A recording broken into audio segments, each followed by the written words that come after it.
quality is bad, which then it changes to good. And I know we're live, Adam, but it's that little moment of trepidation. But now that Josh has given me a couple tricks, it's worked. So here we are, the Osmo DFS strategy show for Saturday, June 15th. June 15th. Wow.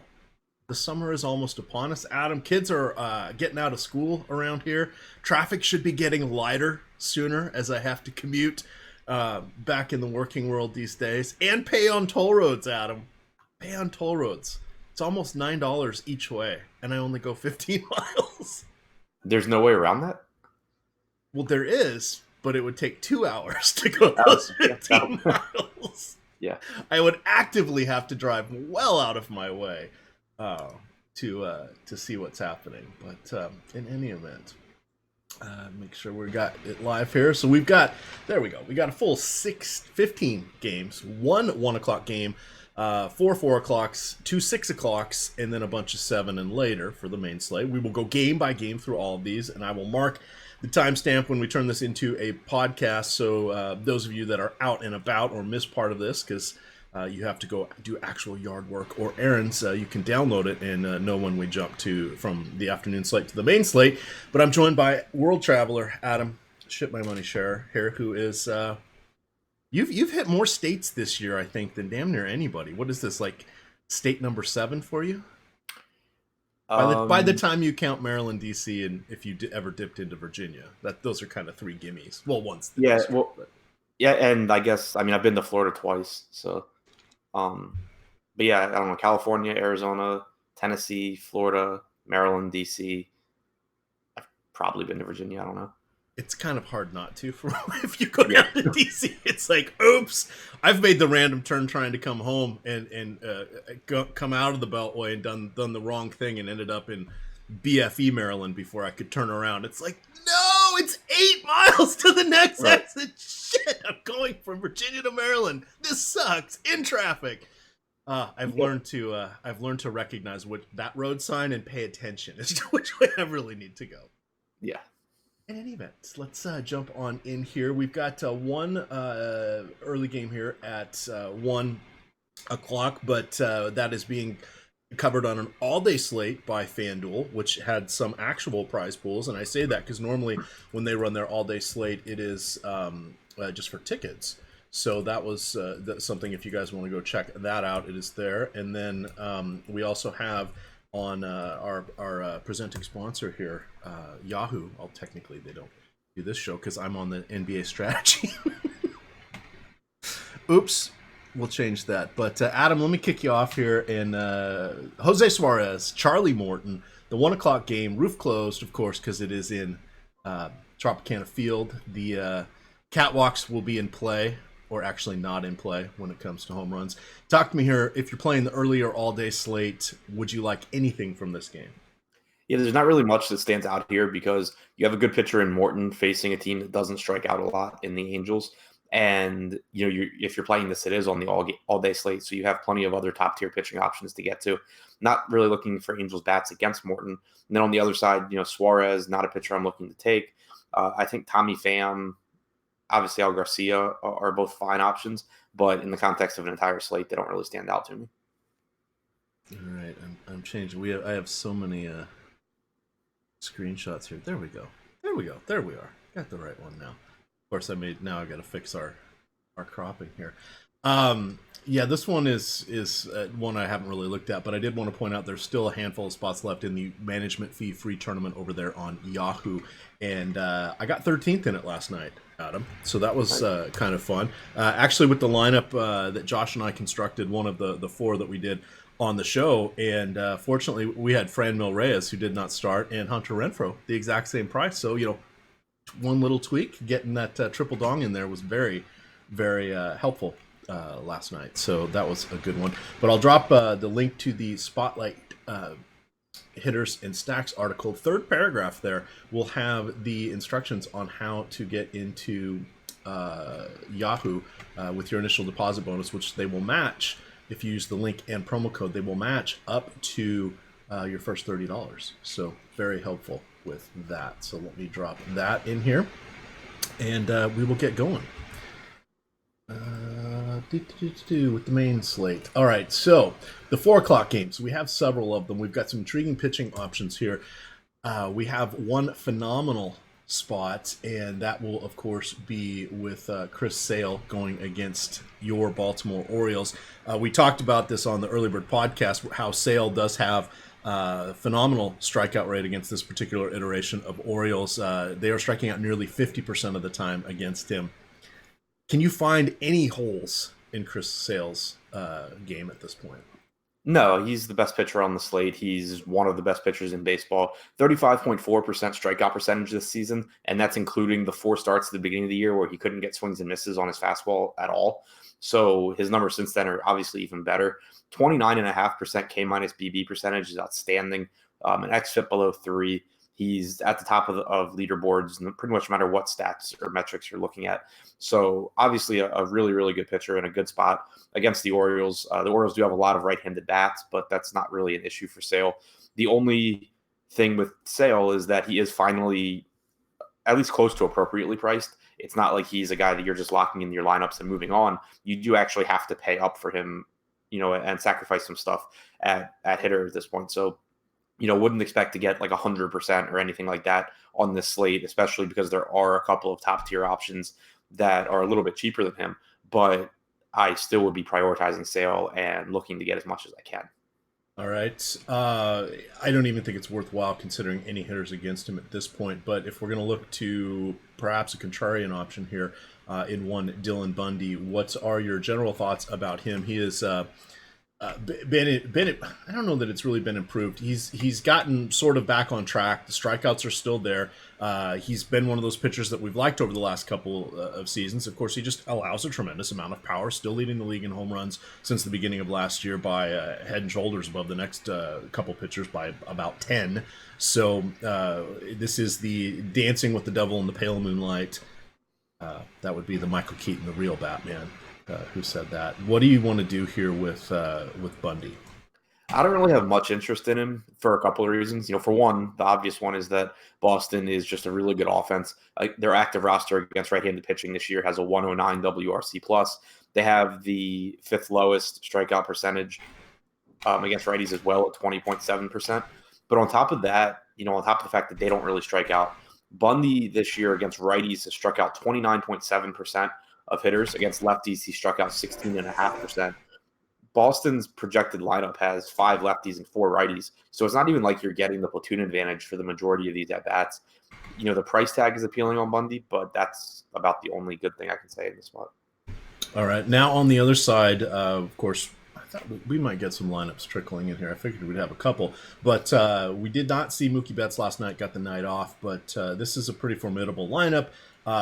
Michael Chavez is getting, is it Chavez? I don't know.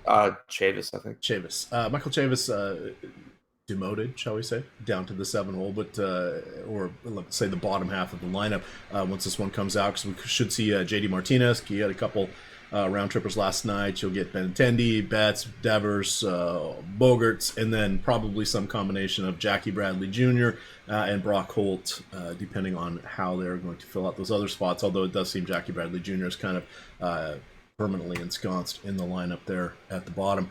Do you like these guys going into Baltimore, where the first pitch temperature should be 85 to 87 degrees, and we have a 10 to 12 mile an hour stiff breeze blowing out to center? Yeah, the weather's warmed up. Good hitting weather. Good park to hit in.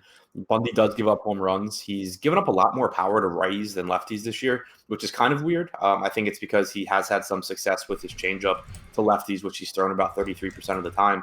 But when you're talking about a pitcher only striking out 16% of hitters from one side of the plate, I do expect that those power numbers kind of tick up and he starts giving up more home runs to them as well.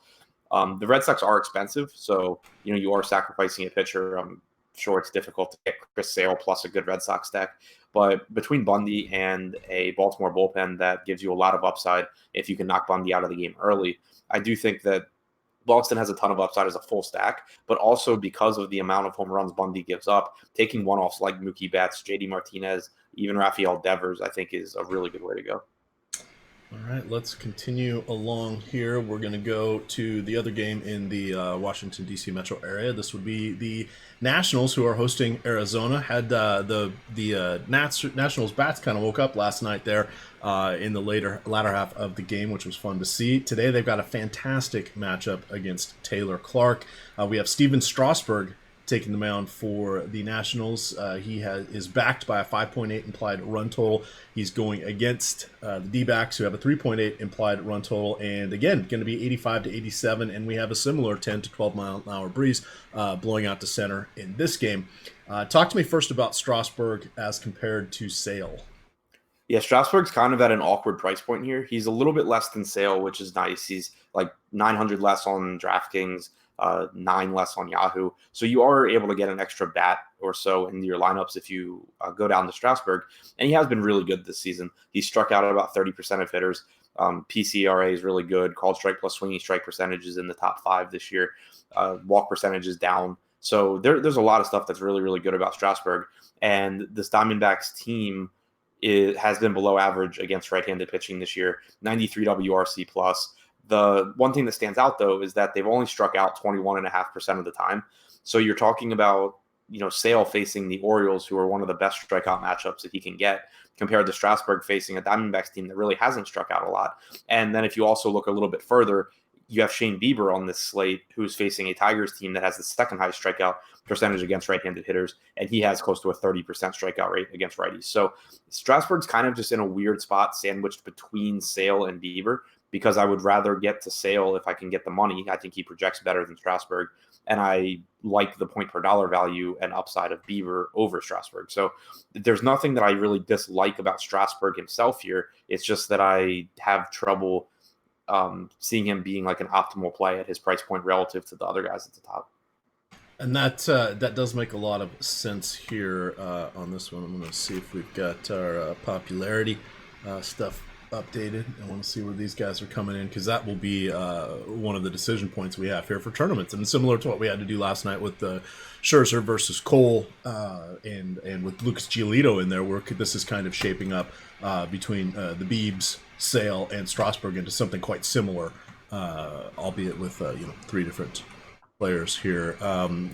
With regards to the Nationals bats, here's the interesting thing, and I looked this up last night after we had done the podcast, but Taylor Clark, actually born in Ashburn, Virginia, Adam, which is about 5 miles from where I live. He grew up in this area, went to Broad Run or Stone Ridge, but one of the teams, or one of the high schools in this area that usually is on the fringe of national rankings. He then went to Towson University. You might be familiar with that one. Yeah, I didn't know he went to Towson. I knew he was from Ashburn. I didn't realize he went to Towson. Went to Towson, Tommy John surgery. Had dropped out of school, rehabbed, and then popped back up with the College of Charleston for 2 years before being drafted by Arizona in the 3rd round of the 2015 draft. So he had 2 solid years as a starter in college. He's mucked around in the minors for the last 5 seasons, with 2 full seasons at AAA, and then a little bit earlier this year. He got some time in there, which is good to see. He has 501 innings in the minors, a 3.66 ERA, 1.2 WHIP, 7.8 K per 9, which are all pretty good, but he has just been abysmal in the show thus far. He has 25 and 2/3 innings with 5.3 ERA, 1.4 WHIP, and only a 6.67 K rate. Homers could be an issue. The weather is not going to be his friend today. I've got the Nationals coming in as one of my favorite stacks. Is it full steam ahead for this one? Yeah, I'm right there with you. At AAA this year, he only struck out about 16% of hitters, walked over 8%. Those numbers are about the same in the majors, 16.8% K percentage, 8% walk percentage, gives up some power. The Nats, we know, have a lot of good hitters in their lineup. And they're close to fully healthy at this point. Clark has only struck out 13.8% of lefties compared to 20.8% of righties, but he's allowed over a 200 ISO to both sides, 283 to righties, 208 to lefties. He's just really not ready for the majors, I don't think. And you have, Rendon with power, Soto with power, Matt Adams, if he's in the lineup, I think is a top play. So that's kind of the question mark, is if Adams will be in the lineup, but there's a lot of ways to go with the Nats here, and I would say that Rendon, Soto, and Adams are the priorities. Yeah, and Adams is dealing with the strained left oblique. Of course, he is a lefty, so I was trying to figure out. I'm righty, which would hurt more. So I think if it's his left one, that's his trailing side, so perhaps not as bad. But any torque on your midsection is going to affect your obliques. So we'll see if he's in or not. He's missed a handful of games, but he is one guy that I'm assuming if he's in the lineup, he's got to be a full go. He must be chomping at the bit for this particular matchup here. Any one-offs you would consider going against Strasburg at all for the Diamondbacks? I mean, if you're just looking at talent, David Peralta stands out as being underpriced. Christian Walker, for the amount of power he has, is cheap.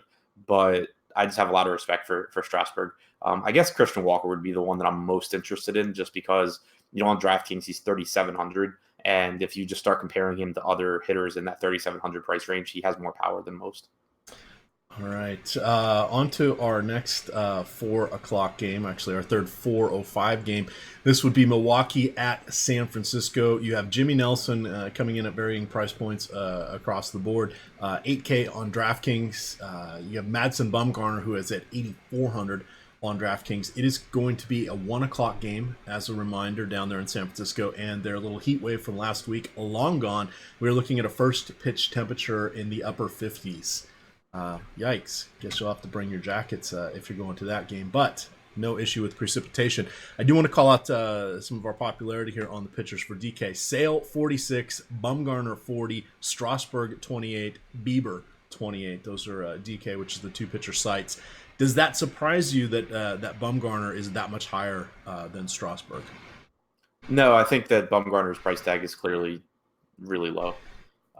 And people love Bumgarner for whatever reason, so it doesn't really surprise me. All right.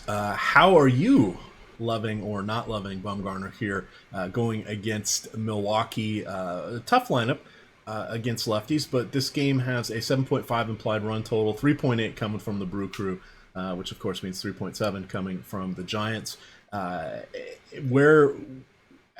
confident do you feel in Bumgarner, or is this a spot where you want to come in underweight what the field is doing? I mean, it's tough to feel confident in a guy when he's facing the Brewers, but I do think the price tag gives you some, wiggle room and gives him some upside. He's been pretty decent this year. Pitching in this park certainly doesn't hurt. He has struck out 23.7% of hitters, but he's only walked 4.8%. xFIP is 3.92. Pretty decent numbers. Not a guy that I love getting to, and I would expect that I wouldn't get him in 40% of lineups. But at the same time, he is pitching in San Francisco. He's a decent enough pitcher that I don't think he's a bad player or anything like that.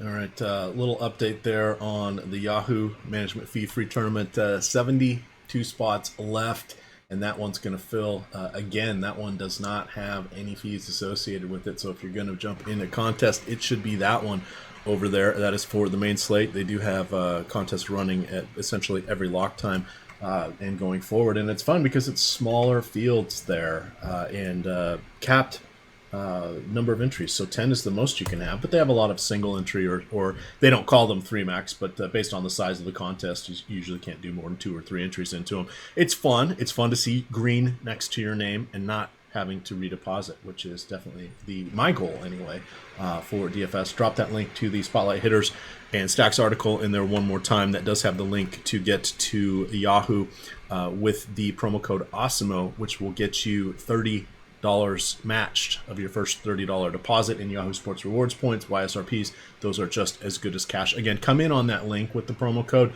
It does help us out. We get a little hat tip for the referral.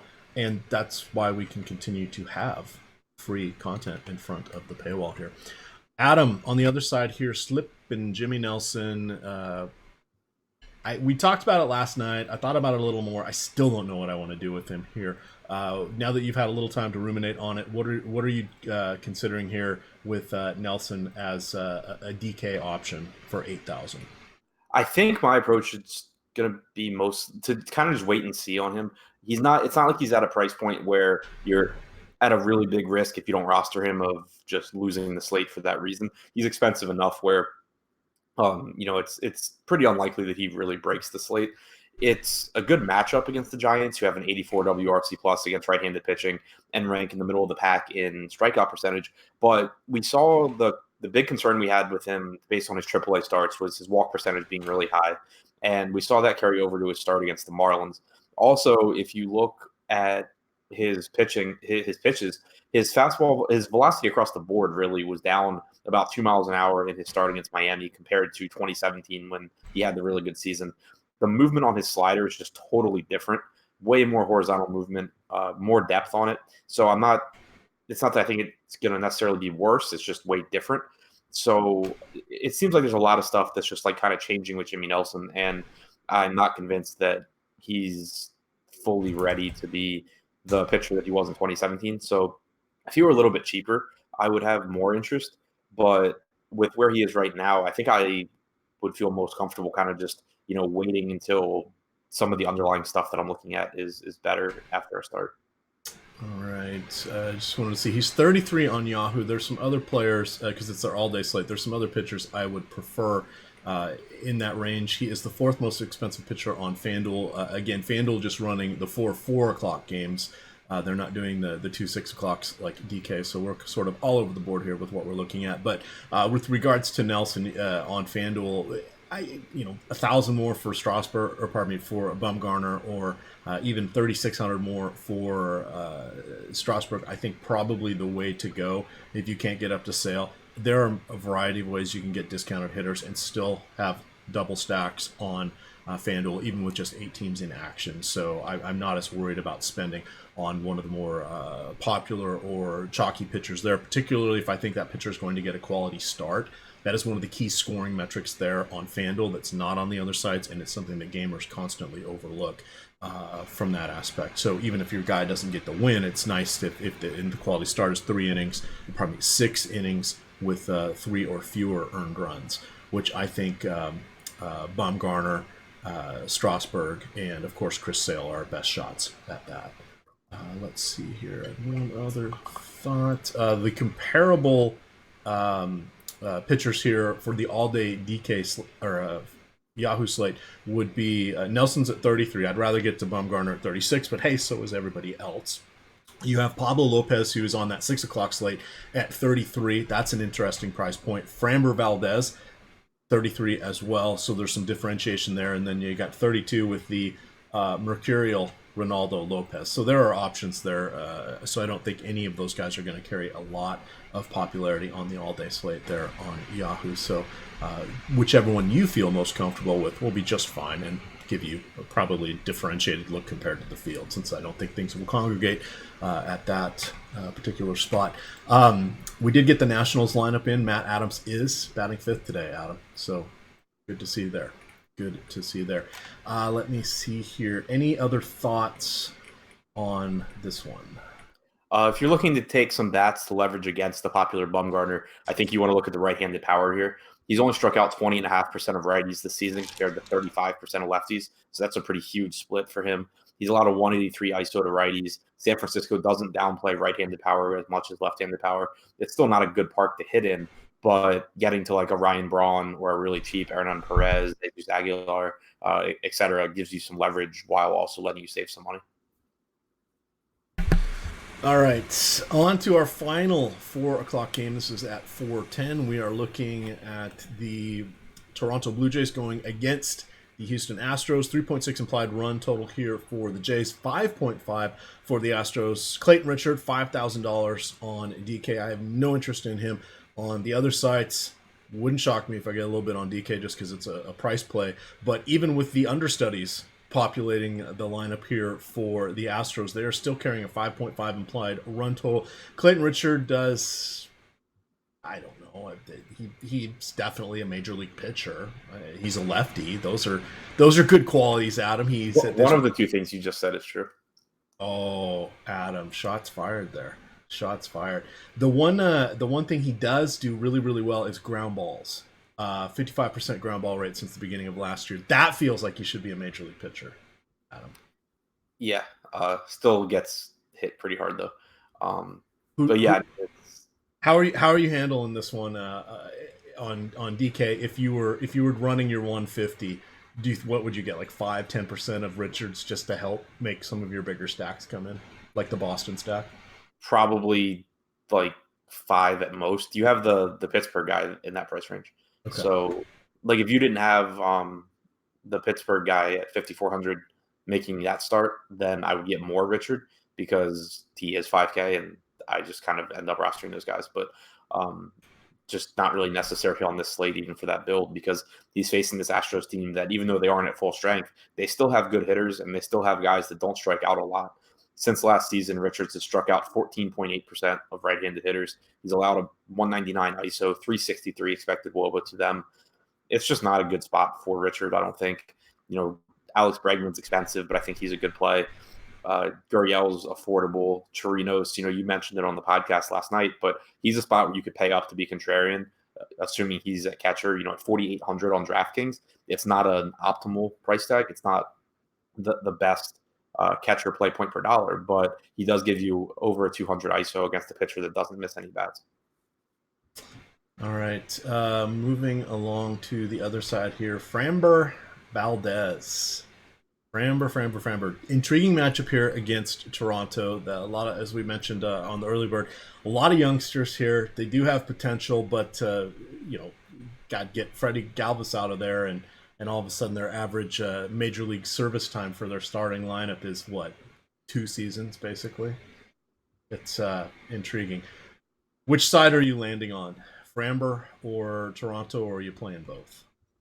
Yeah, probably not prioritizing either one, but I think that there is some merit to getting pieces of both. Valdez is at a reasonable price point, threw 84 pitches in his most recent start against the Orioles. He's not a huge strikeout guy, but he does a pretty good job of preventing runs so far in his major league career. And we know the Blue Jays will give you some strikeouts. But on the other side, you have inexpensive power bats for the Blue Jays, which has been the case all season long. And more often than not, it has not panned out. But the track record on these guys is what it is. And they just continually are underpriced for the amount of power they give you. Vlad Guerrero has the Q tag, but if he's in the lineup, he's still too cheap for how good of a hitter he is. Randall Grichuk has a lot of power. Teoscar Hernandez has some power. So getting some Toronto one-offs, I think, makes a bit of sense. But, there's still guys that I like more than most of the Toronto guys. All right, and that makes sense. Let's see, Framber Valdez worked out of the pen, but he's made a couple starts here. Went 84 pitches in his last outing. I would suspect he'll be in the 85 to 90 range, which is just fine for where he's at. If you're looking for an SP2, just to be a little bit different from the crowd, we're looking at Valdez at 3% on this one. Rounding out the DK pitching popularity here for this 6-game early one, we've got Nelson at 9, Bundy 5, Clayton Richard at 1, Taylor Clark 0.1. Oh, it's a friends and family game though, Adam. Friends and family. The other guy we're missing here, the Biebs coming in at 28%, Pablo Lopez 28%, and then the next guy we're going to talk about, Dario Agrazal. That sounds about right. Cool name. Wish I knew how to say it. That's yeah, good on him. Good one from the parents there. This is the Miami game, one of our 2 6-10 games. We have Pablo Lopez at 7,400 on DK. As you hinted, you got Agrazal at 5,400 on DraftKings. He's coming up making his debut here. The Marlins have been giant killers from time to time, but this price point, their 3.9 implied run total, and just the lack of power in their offense makes this look like a good spot here. I suspect our popularity on him at 11% is going to climb throughout the day. I'm guessing he'll probably end up in the 25% range as people start working in the Boston stack with a good pitcher, etc. So that should probably continue to go up as people realize he is making a start today. What did you find as you were checking him out? I'm not sure his ownership really climbs that high. People don't like rostering guys making their debuts. They do like rostering pitchers against the Marlins, so I think that's why you get like the 11 to 15%. But I'm not sure people really flock to him all that much. But either way, I do think he's a great point per dollar option here. His strikeout numbers at AAA weren't anything special. He struck out 20.6% of hitters, only walked about 5% though, which is good to see. He didn't allow a ton of home runs. ground ball percentage is 54.5%, which is really, really good. Also had a 16.7% infield fly ball percentage. So on almost 70% of balls in play, or over 70% of balls in play, he was getting either a ground ball or a pop-up, which is good to see on batted balls. And you're facing this Marlins team that, has a lot of strikeouts that they'll give you. It's in a good park. There's just multiple ways for him to succeed here. Either he has a better than expected strikeout performance because the Marlins strike out a lot, or he's just efficient and gives you, 6 or 7 innings, which is really valuable at that price point. I just think there's multiple ways for him to succeed. He is fully stretched out based on his minor league starts. So it's just a okay pitcher facing the Marlins at a really, really appealing price tag. All right. So maybe we should reframe this question. Viewers of this show and those that hang out in the Osmo Premium Slack, etc., what would your advice be? I don't know that advice is the right word. Where would you feel comfortably aggressive with the 2 pitcher sites here for Agrizal? Like 30% maybe? For me personally? Yeah. I would expect, and again, like I'm not playing the slate because I'm in Arizona, but I would expect that just based on how my roster construction normally goes, I would expect I ended up somewhere around like 50 or 60% of this guy. Okay. And just looking for perspective here, because I know a lot of people are looking to emulate the way you build your lineups and Jake and Josh and it's interesting on how to look at stuff and sort of the one of the key tenets here at Osmo is aim small, miss small. Have a bunch of lineups, drop down in buy-ins, and give yourself more opportunities to find or to luck in. And it is, it comes down to luck. Having that one nice combination that breaks free from the pack, and that's something that had a lot of luck with here. Particularly myself, changing the way I have played over the last year. Josh and Jake and yourself, I know, are having similar success. Hey, there's a Twitter thread out there comparing you with another guy. It was a fun little screenshot there for those of you that aren't aware. Well, maybe I'll post it, maybe I won't. But let's just say Adam got a victory lap given to him by someone else. It's very nice when you get those, Adam. Very nice. Yeah, it is. And as far as like why I think I would end up at 50 to 60%, it's not, again, it's not that I think this guy's a great pitcher or anything, but just looking at the general overview of the slate, you have pitching at the top that I like, whether it's Sale, Strasburg, or Bieber. You have, a mid-range with a couple of arms that I think are decent, whether it's Bumgarner, Valdez, Pablo Lopez. But then at the bottom, I have, basically no interest in Richard, and I have less than no interest in Taylor Clark. So you're kind of just stuck with Agrizal as like the one guy that I think is head and shoulders better than the other cheap pitchers. So in a lot of different rosters, I'm going to get, lineups with different stacks, and then I'm going to get lineups where I have Sale, lineups where I have Strasburg, lineups where I have Bieber, and like the common thread that's going to hold all of those together is getting to this $5,400 pitchers. That's why I think that given the options on the slate, I would end up somewhere around 60%.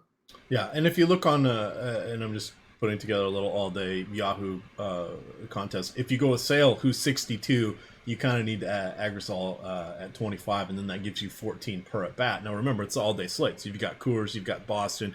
We'll talk about the Athletics. You've got Minnesota. There's some good offensive situations here. If you want to get Sale, it's going to be a little bit tricky on Yahoo, even though you have the entire player pool at your disposal for today's games. Those contests do lock with the 1 o'clock game there in Tampa. Going to our final early main slate pairing here, we've got, oops, let me scroll back up. Oops, sorry. Did you anything else from Pittsburgh or Miami to round that out? Yeah, I'm interested in Pablo Lopez also. Okay. I was trying to not do a Lofty, but I sort of did a Lofty. I was not shopping for a new chair. I'm happy with the chair I have. But talk to me here about Lopez. He's 7,400 on DK.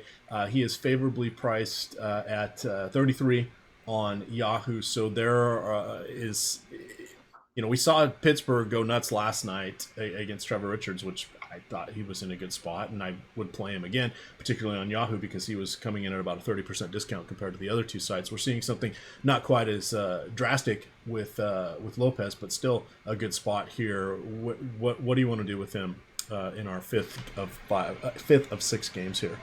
Yes, I mean, I think that the most popular roster construction I would get again is Sale or Strasburg, or if the weather cooperates, Bieber plus Agrizal. But Lopez is a perfectly fine mid-range option here. Pittsburgh has a 3.6 implied run total. It's a good park for pitchers. Lopez is a pretty decent pitcher. Pirates aren't the most scary offense either. Not a ton of strikeouts for the Pirates with an active roster that struck out only 19.3% against right-handed pitching, so below average strikeout spot for Lopez, who doesn't have great strikeout stuff anyway. But just a good enough pitcher and an okay price tag. So I don't think I would get tons, but he's kind of like Valdez to me, where if I end up in that price range, I think he's okay. I wouldn't be looking to get away from him and redo my entire lineup. All right, and then anybody coming in for the Pittsburgh hitters for you, probably a Colin Moran, I guess, for the power upside. Not really. None. Lopez is okay. The park is good for pitching. I don't really have much interest in hitting here. All right, let's move along. Now we're going to have to talk about a little bit of weather, because in the Midwest, looks like there are some a good chance of precipitation. We've got Shane Bieber, 9,600 on DK, going against Gregory Soto and whomever else comes out of the Tigers bullpen there. We are looking at about a 50% chance of rain. Doesn't look like it's going to be heavy storms. I don't know what they'll do if they want to play through it, but this game is not go off for another 7 hours, or probably 6.5 hours. So things could change. We'll have a little more clarity as we get closer to lock. And with 2 6 o'clock games, you can, if this one's looking a little squirrely, you could always get away from Bieber. Of course, you're going to leave some money on the table going to Pablo Lopez. But if it looks like there's going to be an in-game delay early, or if there's a chance of a postponement, you do have an out, so you're not playing with a completely ruined lineup. Assuming no weather issues, talk to me about the Biebs.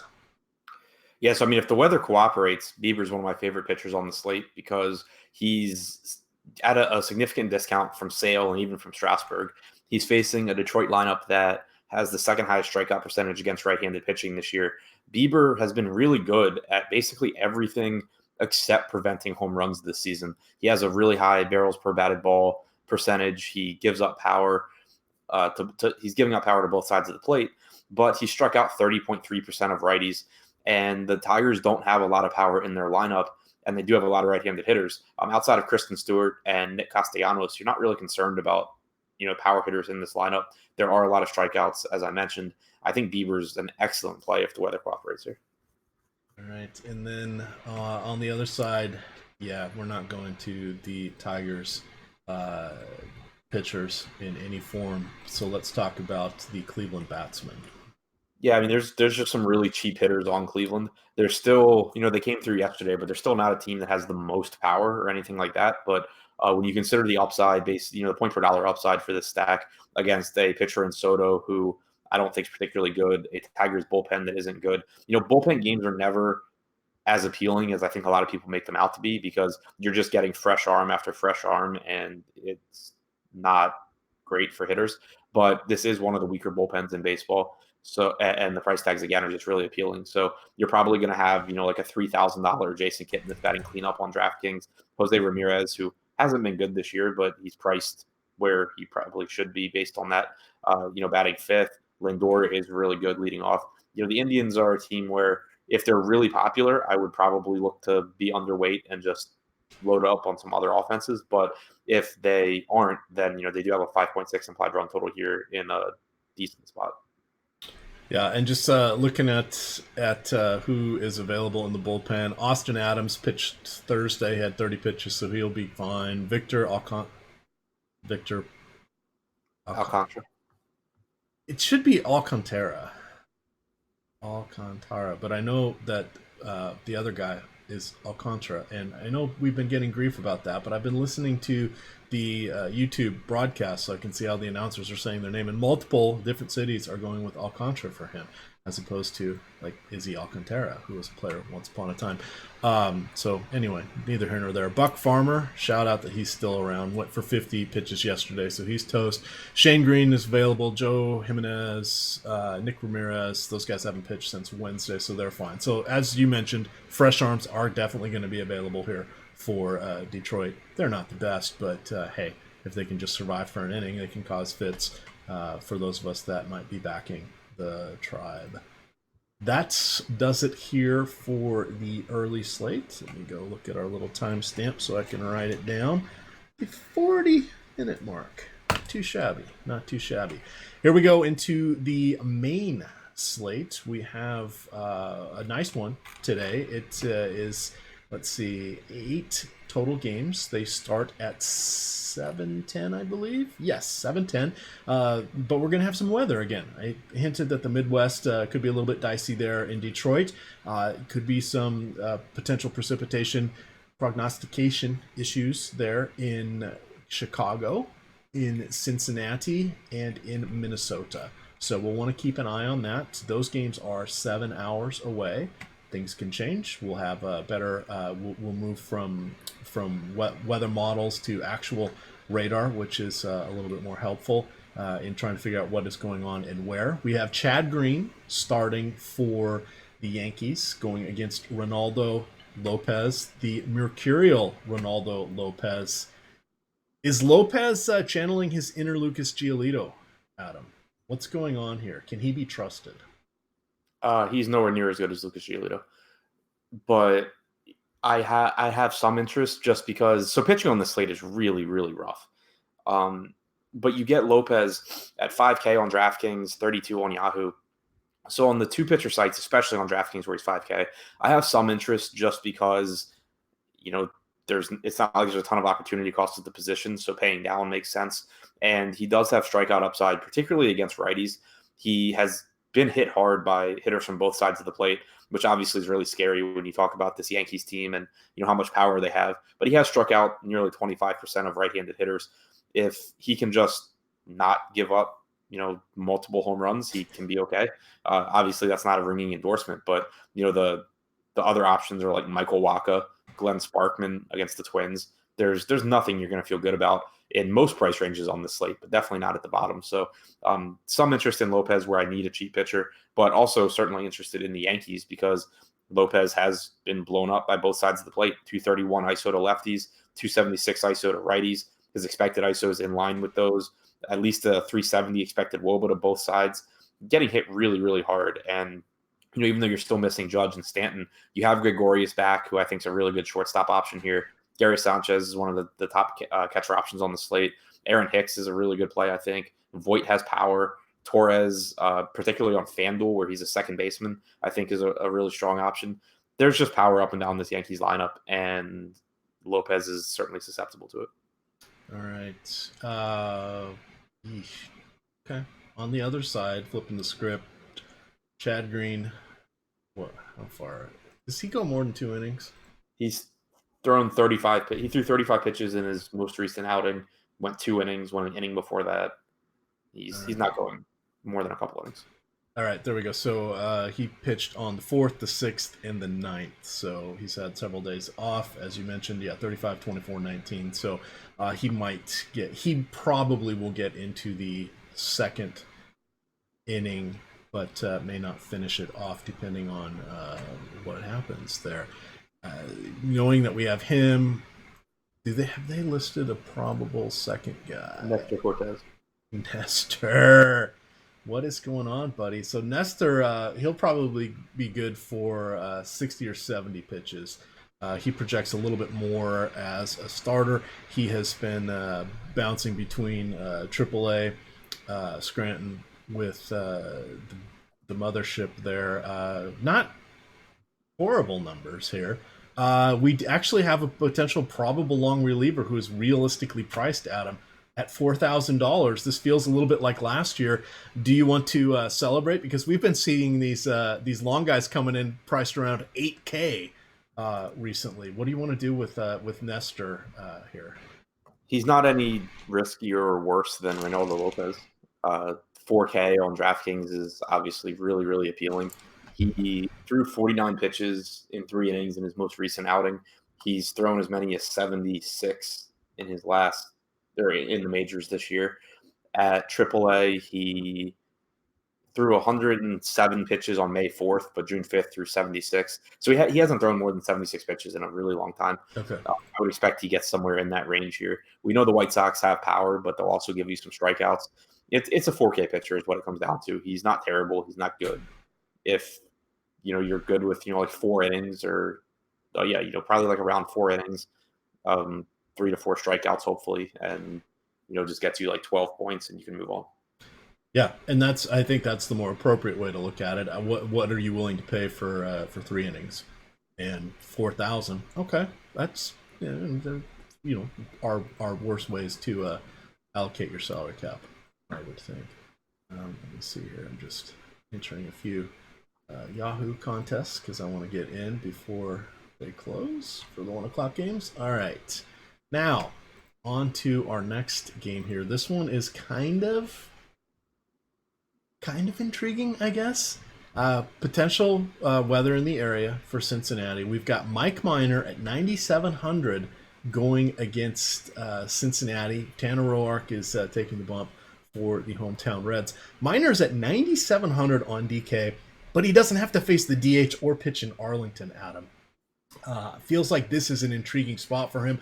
The Reds are slight favorites, 120 on the money line, 5.4 implied, 4.5 implied run total. What do you want to do here with Mike Minor, who has been pitching above his head or above his normal baseline all season? I think Minor's okay here. He's not my favorite pitcher at the top, but again, there's no pitching on the slate that I feel really, really confident in. So, if you like Minor a little bit more than I do, I wouldn't try and talk you off of it. It is still a great hitter's park. Obviously, he's not in Arlington, but it's not like he's getting, any better conditions pitching in Cincinnati where it really plays up home run power. The Reds are okay. Not a ton of strikeouts in some of these guys. They do have some power with Suarez and Puig. But it's not the scariest matchup either. So, like I said, Minor's not my favorite guy at the top. I do have a few guys better that I like a little bit more, but it's pretty close between them, and nobody really stands out as like a runaway play for me. All right, Minor is coming in as the second most expensive play on Yahoo. He is the third most expensive on FanDuel, so he is fourth on DK. Let's look at some of the popularity here for the main slate. He is coming in at... Whoa.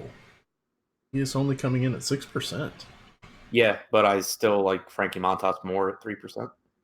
All right, fair enough. If you were going to go against Tanner Roark, which I think we should, he has got a little bit worse with his hard hit rate, a little bit worse with the fly ball rate, not as good with the strikeout rate. Hey, Father Time undefeated. We've got some intriguing options here with Nomar Mazara, Asdrubal Cabrera, Rougned Odor, and Ronald Guzman. Some nice lefty power. That is the way I want to attack Tanner Roark. How are you feeling about a Rangers stack? I think it's really appealing, especially on the two-pitcher sites, because Tanner Roark projects as one of the best point per dollar pitchers on the slate, and it's simply because of a lack of options. I don't think that it's a good spot for Roark. It's a hitter's park. He's most likely facing 5 or 6 lefties from Texas that all have power. He's been better against righties than lefties, as we would expect. So I think it's a really dangerous matchup for Roark. It's kind of similar to what we saw with Tyler Mahle yesterday, and even with like Steven Matz, where the price tag is appealing, so it makes him a good point. It makes his median projection good from a point per dollar standpoint, but the range of outcomes I think kind of skews negative, where it would be really surprising if Roark gives you a huge game here, and it would be less surprising if Texas really gets to him, and he's going to be popular just because of that median projection. So it gives more merit to stacking Texas or taking one-offs from Texas, either one, just because you are getting a leg up on the field if they come through. Going to a Shin-Soo Choo, Nomar Mazara, Cabrera, Odor, Guzman, these guys all have power. Andrus is good enough from the right side. I do like Texas stacks here in this spot, especially on the sites where Roark's getting ownership. All right, and then the Reds bullpen. They had three guys go yesterday in mop up duty there. Bowman, Zach Duke, and Wandy Peralta averaged about 35 pitches apiece. I point this out because there was only one rested lefty reliever in the bullpen, and then four righties. So Amir Garrett is the only lefty. So we can feel confident that any lefties in the Rangers lineup are probably not going to get lifted for a pinch hitter, most likely, at least until they get 3 or 4 at bats in. Anything else from our Cincinnati game? Cincinnati bats are there's a couple of good values on Cincinnati. I think Eugenio Suarez is the top value third baseman on all of the sites. Obviously you have like Arenado and stuff where they're higher projections, but Suarez is priced down in this matchup against Minor. And then the same goes for Puig, who, Minor's a good pitcher. Puig has his issues at the plate, but he does still have power, and he's really inexpensive on every site. So I think that, at least some one-offs from Cincinnati are pretty interesting plays. All right. Moving along here, we have one last. Oops, no, we got a couple here. Let's go to the Cardinals and Mets here. No precipitation issues. It's looking like somewhere between 75 and 80 at first pitch there in New York. You've got the Cardinals and Michael Wacha going against Noah, potentially the fraud, Syndergaard here.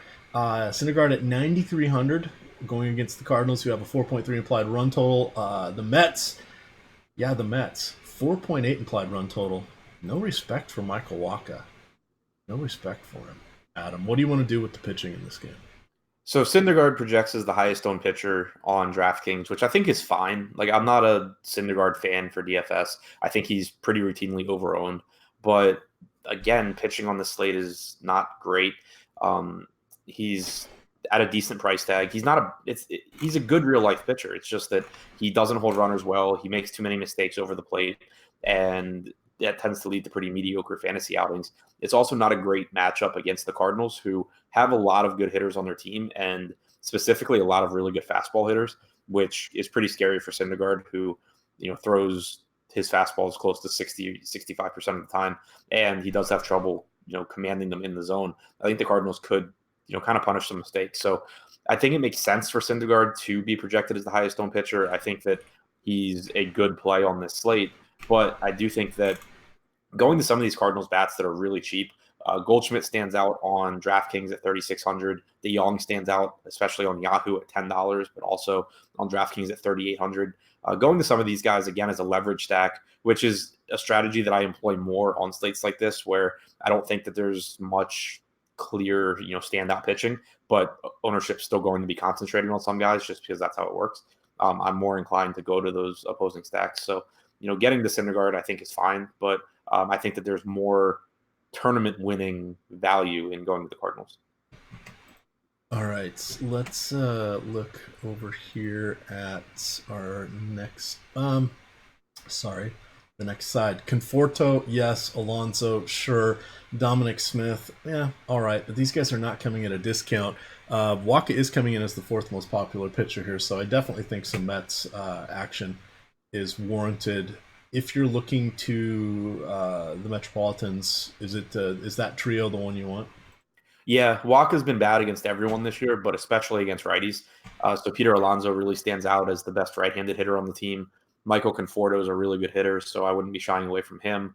Dominic Smith, especially if you get him on sites where he's priced out more. Like, I know he's been really cheap on FanDuel recently. Tonight he is, still $2,300 on FanDuel, so he really stands out there specifically.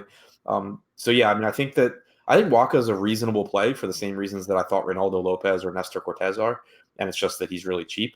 But like looking at projected ownership, where right now on DraftKings we have Wacha at 24% and Lopez at 9%, I would much rather flip those numbers because I think that they're both very, very risky. I think that they both disappoint a high percentage of the time here.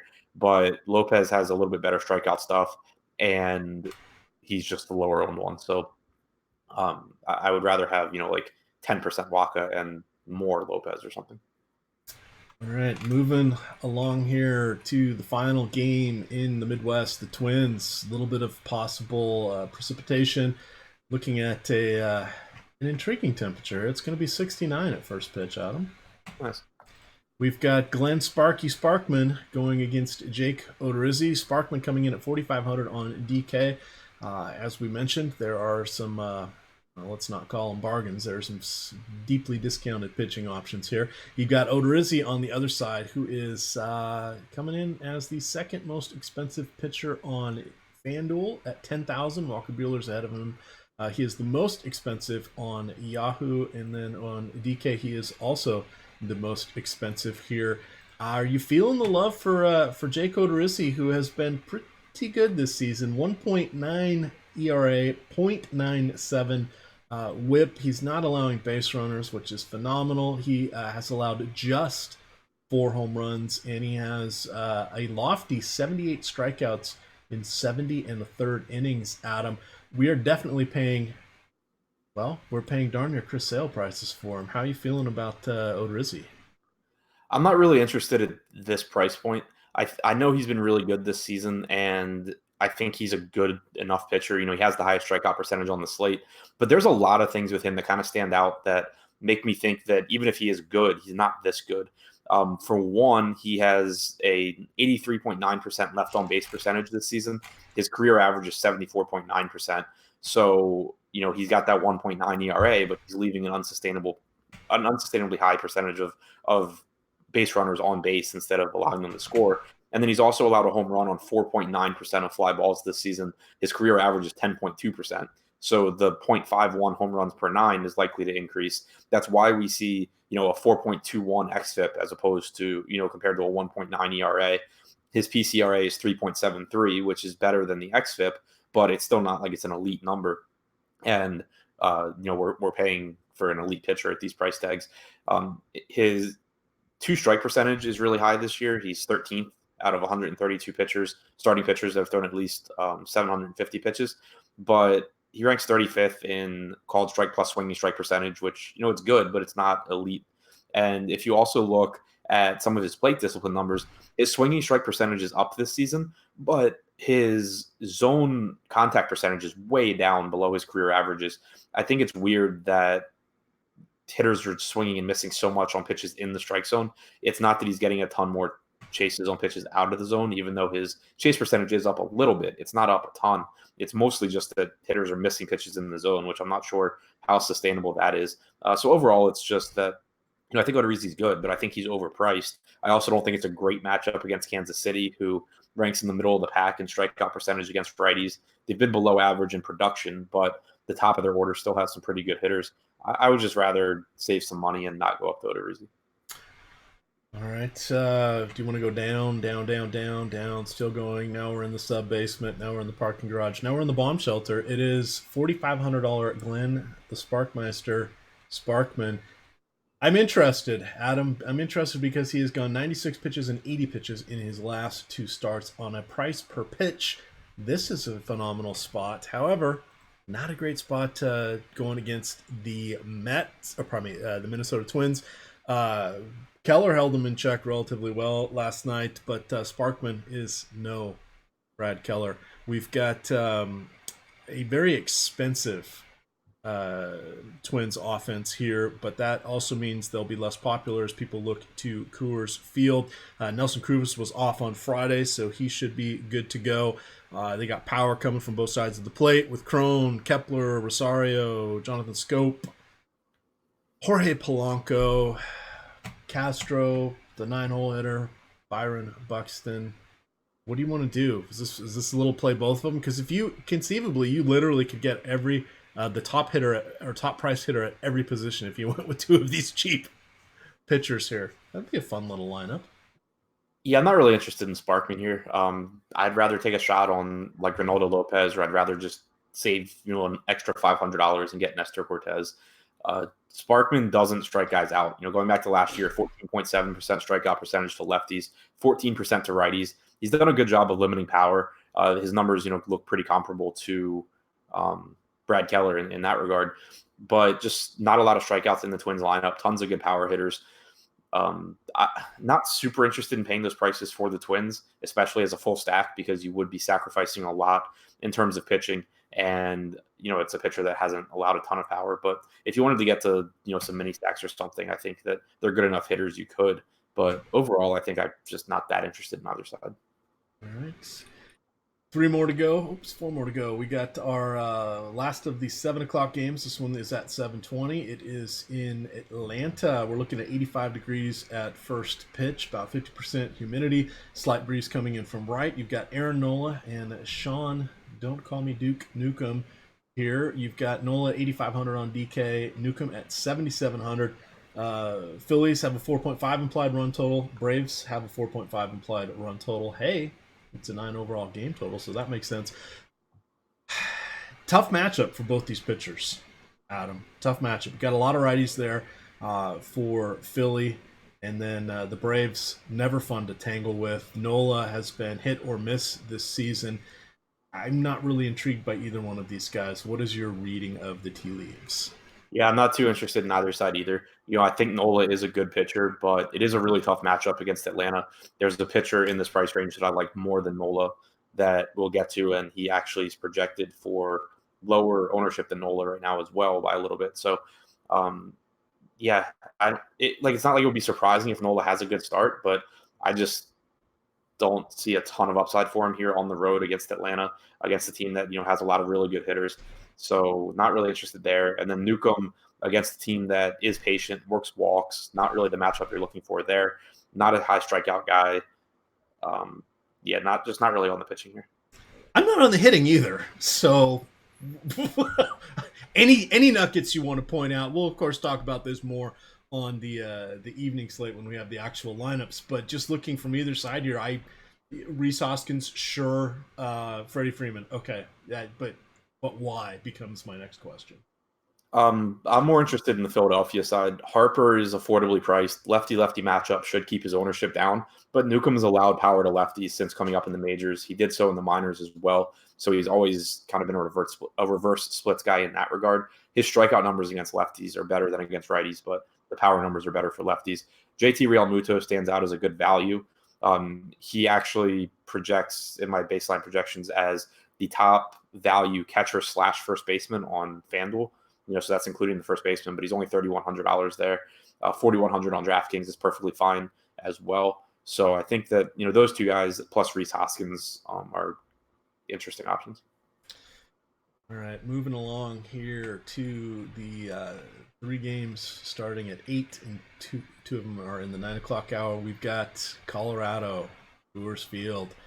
There was a couple runs scored there last night, Adam.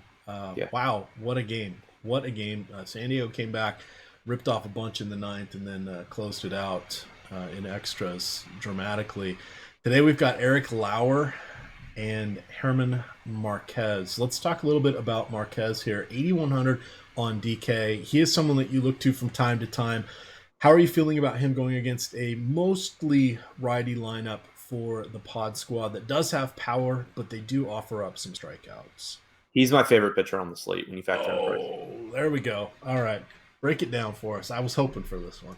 Yes, I mean, just look at the price points and look at the other pitching options on the slate. There's no pitcher that you can't make a strong argument for why they could struggle.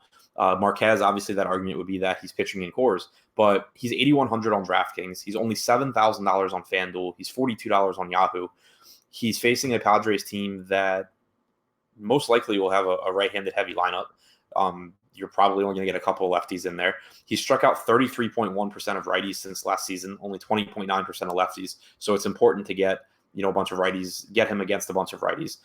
He has the highest called strike plus swinging strike percentage on the slate at 30.9%, which is 18th out of 132 starters that have thrown at least 750 pitches this year.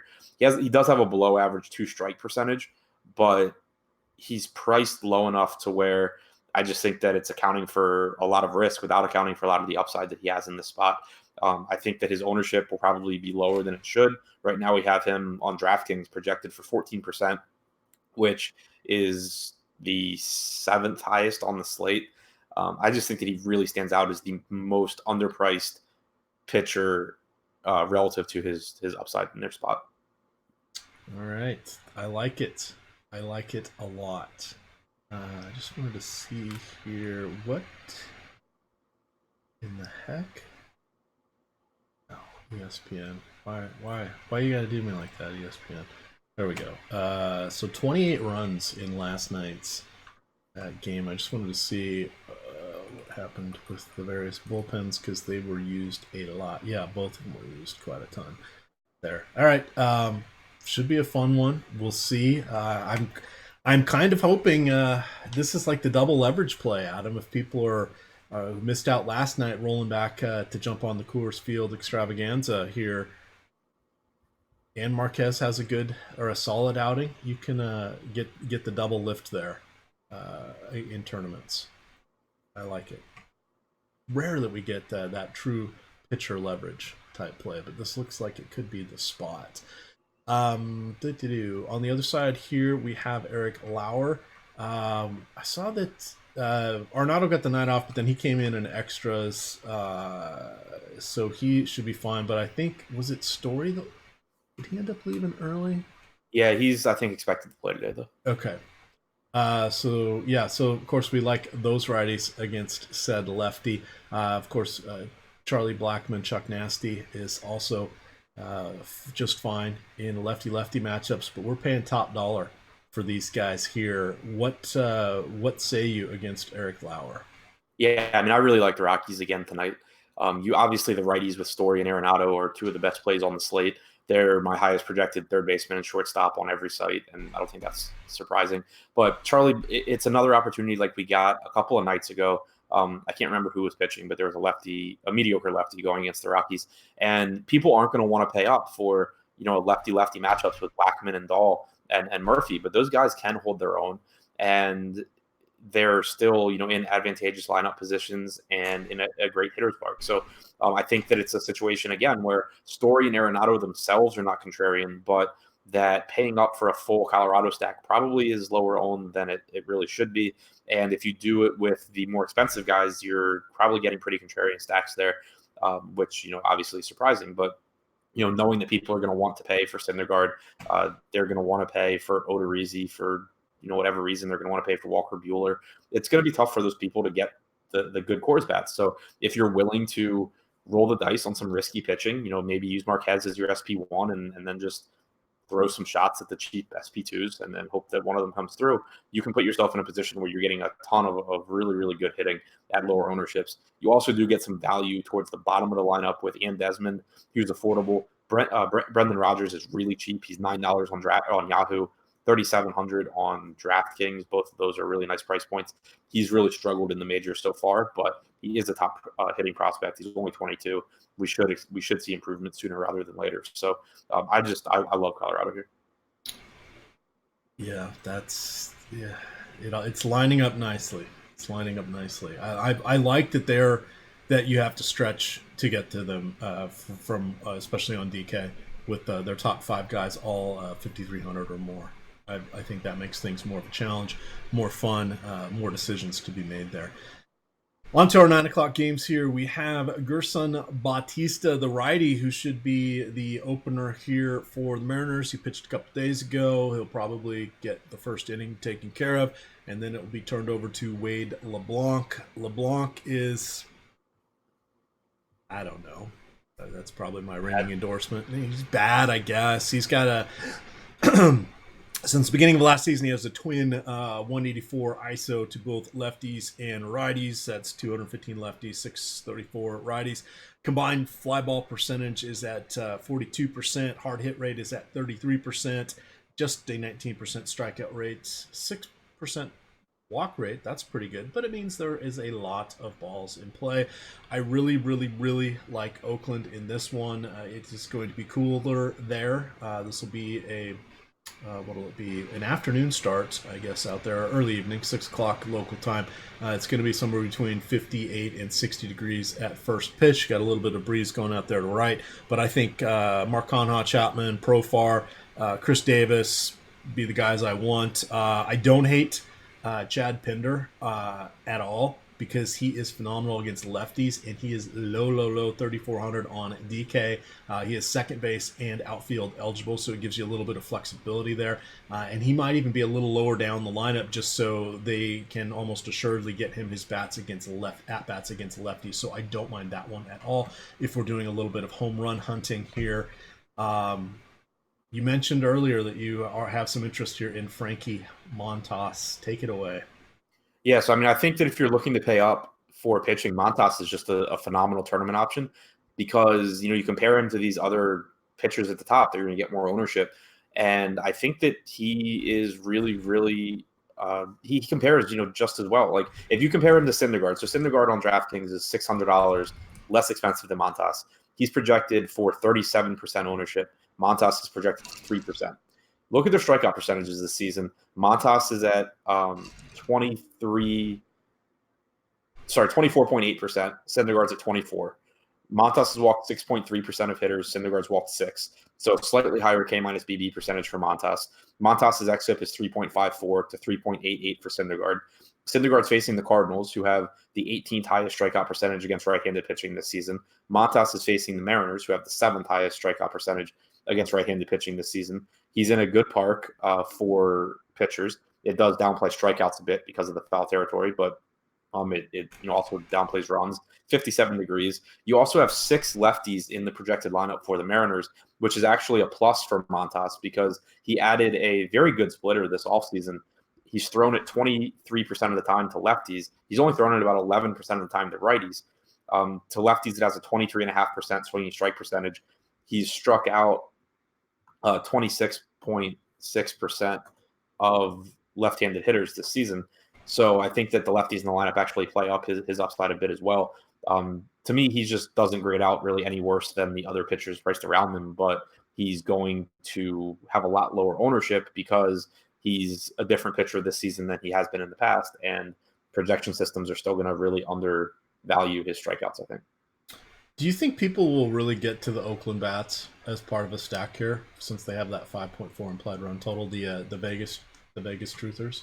I think they'll be popular because they have the 5.4 implied run total and because they're really cheap. So you can stack this team with a 5.4 implied run total and then get pitchers that make you feel really comfortable, which is what people like to do. So, I think Oakland will have ownership. All right. Final game of the night, the Cubbies going against Walker Buehler. They've got Darvish. Yeah. What do you want to do here with Darvish? He's been all over the place. He's familiar with Chavez Ravine.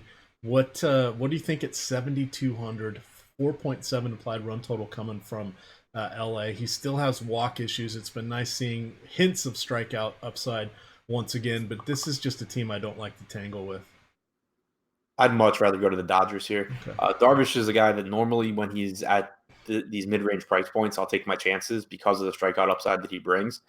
But the Dodgers have one of the lowest strikeout percentages in baseball against right-handed pitching. Darvish strikes guys out, walks them, or gives up home runs is basically what he does. You're facing this team that doesn't strike out a lot and also has like as much power as anyone in baseball. It's just such a dangerous spot for him. Tons of left-handed power here with Peterson, Bellinger, Muncy. You have a really cheap Verdugo possibly towards the top of the lineup. You have right-handed power in Justin Turner. It's just such a dangerous spot for Darvish. I think the Dodgers maybe go a little bit overlooked because they have a 4.7 implied run total, which is not one of the highest on the slate, but they just have so much power and it's reasonably priced. I really like the Dodgers here.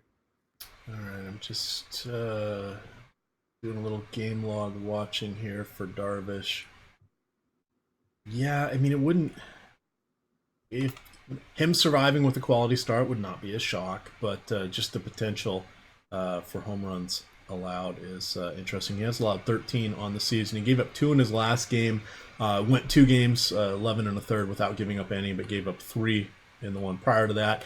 Then had 3 starts without a home run, and then he gave up 4 home runs in his first 3 starts. So kind of like they come in bunches there, but Dodgers are a dangerous team to tangle with. On the other side, we have Walker Buehler. He is going against a top 25 hitter there in Anthony Rizzo and a guy outside the top 25 with Chris Bryant. What do you want to do here with Walker Buehler? I think that he's fine. Like, I would probably get more Bueller than Syndergaard. He's projected for 31% ownership on DraftKings, which I think is okay. It's not a great matchup against the Cubs. They have good hitters, not a ton of strikeouts in this lineup. But, Bueller is good overall. He's still inconsistent, which you kind of expect with someone as inexperienced as him.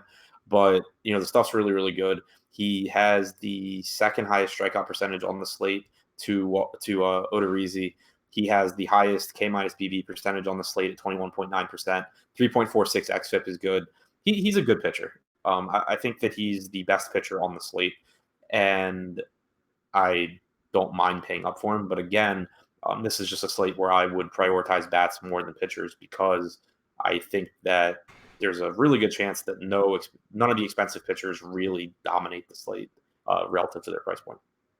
All right, I'm gonna drop the link in the YouTube chat one more time here. Spotlight hitters and stacks. We got them for the afternoon, the main, and the late slate. Third paragraph has the instructions on how you can use the link that's also included to get $30 matched on your initial DFS deposit bonus over there on Yahoo. Definitely check them out. It's a lot of fun. We have projections both for popularity and for player production here behind the paywall. I have done pretty well over there on Yahoo recently. Got 13th overall in the management fee free tournament there. I highly recommend getting into those. They usually post them just after lock the night before, and they are usually filled before lunch the next day. No excuses not to jump in there. It's $3 per entry. Again, they don't take any management fees out of it, so whatever comes in goes out in the prize pool, and those always fill. 10 entry max, gotta like it. No CSV upload. It's your best 10 against everybody else's best 10. You don't even have to play 10 in that one if you don't want to. You can have a lot of fun there. They do allow 6-man stacks. It's unique pricing compared to the other sites, but that also provides a lot of overlooked options from the general content that is available out there. So definitely check it out. And we're always happy to answer the old Yahoo questions there, particularly in the premium Slack. Hit us with a like, because a like for us is a like that does not go to Josh Engelman. Am I right, Adam? Yeah, anything to not like Josh. There we go. So more likes for us. Think of a thumbs up for us is really a thumbs down for Josh. Guess what I'm going to say on tomorrow's show with Josh? We're going to have some thumbs up for Josh and some thumbs down for Adam, but that's okay. I am the winner here. 2 thumbs pointing at this guy. We have the 6 o'clock Live Before Lock show that will be myself and Chris Baggs. We will be breaking down all of the games as we have the starting lineups there, talk some lineup construction, look at some different contests so that we can get into. You, of course, will have this on podcast as we always do on Saturday. With that, we're going to get on out of here. You can follow Adam at ShipMyMoneyDFS. I am at EMACDFS. And, of course, it is Asimo_COM over there on the Twitter machine. With that, gamers, good luck.